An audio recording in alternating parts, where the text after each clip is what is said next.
Make me earn it.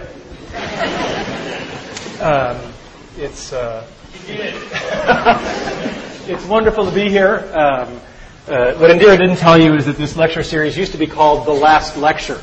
If you had one last lecture to give before you died, what would it be? I thought, damn, I finally nailed the venue, and they renamed it. So, in case there's anybody who wandered in and doesn't know the backstory, my dad always taught me when there's an elephant in the room, introduce them. If you look at my CAT scans, there are approximately 10 tumors in my liver, and the doctors told me 3 to 6 months of good health left. That was a month ago, so you can do the math. I have some of the best doctors in the world. So that is what it is. We can't change it, and we just have to decide how we're going to respond to that. We cannot change the cards we are dealt, just how we play the hand. If I don't seem as depressed or morose as I should be, sorry to disappoint you. And I assure you, I am not in denial. It's not like I'm not aware of what's going on. My family, my 3 kids, my wife, we just decamped. We bought a lovely house in Chesapeake, Virginia, near Norfolk, and we're doing that because that's a better place for the family to be down the road. And the other thing is I am in phenomenally good health right now. I mean, it's the greatest thing of cognitive dissonance you will ever see is the fact that I am in really good shape. In fact, I'm in better shape than most of you.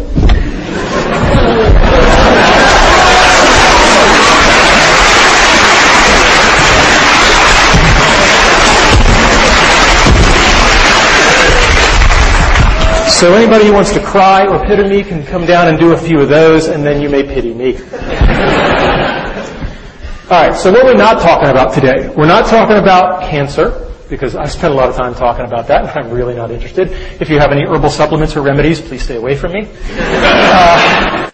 And we're not going to talk about things that are even more important than achieving your childhood dreams. We're not going to talk about my wife, we're not talking about my kids, because I'm good, but I'm not good enough to talk about that without tearing up. So we're just going to take that off the table. That's much more important. And we're not going to talk about spirituality and religion, although I will tell you that I have experienced a deathbed conversion. I just bought a Macintosh.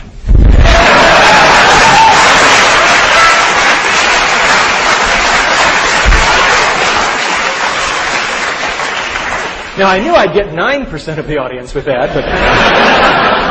All right, so what is today's talk about then? It's about my childhood dreams and how I've achieved them. I've been very fortunate that way. How I believe I've been able to enable the dreams of others. And to some degree, lessons learned. I'm a professor. There should be some lessons learned. And how you can use the stuff you hear today to achieve your dreams or enable the dreams of others. And as you get older, you may find that enabling the dreams of others thing is even more fun. So, what were my childhood dreams? Well, I had a really good childhood. I mean, no kidding around. I was going back through the family archives, and what was really amazing was I couldn't find any pictures of me as a kid where I wasn't smiling, right? And that was just a very gratifying thing. There was our dog, right? Aw, thank you. And there I actually have a picture of me dreaming. Right? And I did a lot of that, There's a lot of wake-ups, And it was an easy time to dream. I was born in 1960, right? When you're 8 or 9 years old and you look at the TV set and men are landing on the moon, anything is possible. And that's something we should not lose sight of, is that the inspiration and the permission to dream is huge. So what were my childhood dreams? You may not agree with this list, but I was there. Being in zero gravity, playing in the National Football League, authoring an article in the World Book Encyclopedia. I guess you can tell the nerds early. Being Captain Kirk. Anybody here have that childhood dream? Not at CMU, no. I wanted to become one of the guys who won the big stuffed animals in the amusement park, and I wanted to be an Imagineer with Disney. Right? These are not sorted in any particular order, although I think they do get harder, except for maybe the first one. Okay, so being in zero gravity. Now, it's important to have specific dreams. I did not dream of being an astronaut, because when I was a little kid, I wore glasses, and they told me, astronauts can't have glasses. And I was like, I didn't really want the whole astronaut gig. I just wanted the floating. So, and as a child... prototype 0.0. But that didn't work so well. And it turns out that NASA has something called the Vomit Comet that they use to train the astronauts. And this thing does parabolic arcs. And at the top of each arc, you get about 25 seconds where you're ballistic, and you get about a rough equivalent of weightlessness for about 25 seconds. And there is a program where college students can submit proposals, and if they win the competition, they get to fly. And I thought that was really cool, and we had a team, and we put a team together, and they won, and they got to fly. And I was all excited because I was going to go with them. And then I hit the first brick wall, because they made it very clear that under no circumstances were faculty members allowed to fly with the teams. I know, I was heartbroken, right. I was like, but I worked so hard. And so I read the literature very carefully, and it turns out that NASA, it's part of their outreach and publicity program, and it turns out that these students were allowed to bring a local media journalist from their hometown.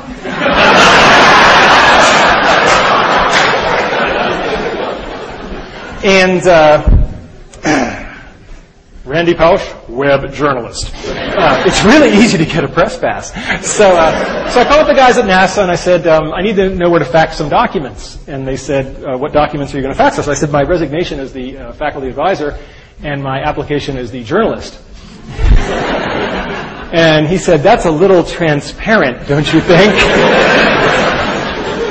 And I said, yeah, but our project is virtual reality, and we're going to bring down a whole bunch of VR headsets, and all the students from all the teams are going to experience it, and all those other real journalists are going to get to film it.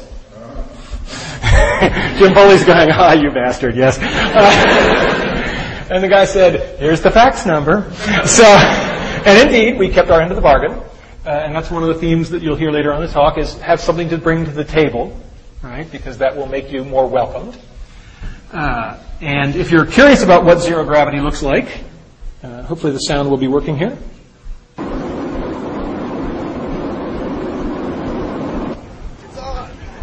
right, go get him, Monty. This is fantastic. It's just amazing. It's nothing like I expected. We are having a great There I am. I don't think any of us so far. This is awesome. We got one, Mozzie, that's good. Got a ball for you, boss. You do pay the piper at the bottom. So, childhood dream number one? Check. All right, let's talk about football. My dream was to play in the National Football League. And most of you don't know that I actually... No. No, I did not make it to the National Football League. But I probably got more from that dream and not accomplishing it than I got from any of the ones that I did accomplish. I had a coach. I signed up when I was 9 years old. I was the smallest kid in the league by far. And I had a coach, Jim Graham, who was 6'4". He had played linebacker at Penn State. He was just this hulk of a guy, and he was old school. Okay, I mean really old school. Like he thought the forward pass was a trick play. And he showed up for practice the first day, and this big hulking guy. We were all scared to death of him, and he hadn't brought any footballs. How are we going to have practice without any footballs? And one of the other kids said, "Excuse me, Coach, but there's no football." And Coach Graham said, "Right. How many men are on a football field at a time?" So he said, 11 on a team, 22. And Coach Graham said, "All right, and how many people are touching the football at any given time?" "Well, one of them." And he said, "Right, so we're going to work on what those other 21 guys are doing." And that's a really good story because it's all about fundamentals. Fundamentals, fundamentals,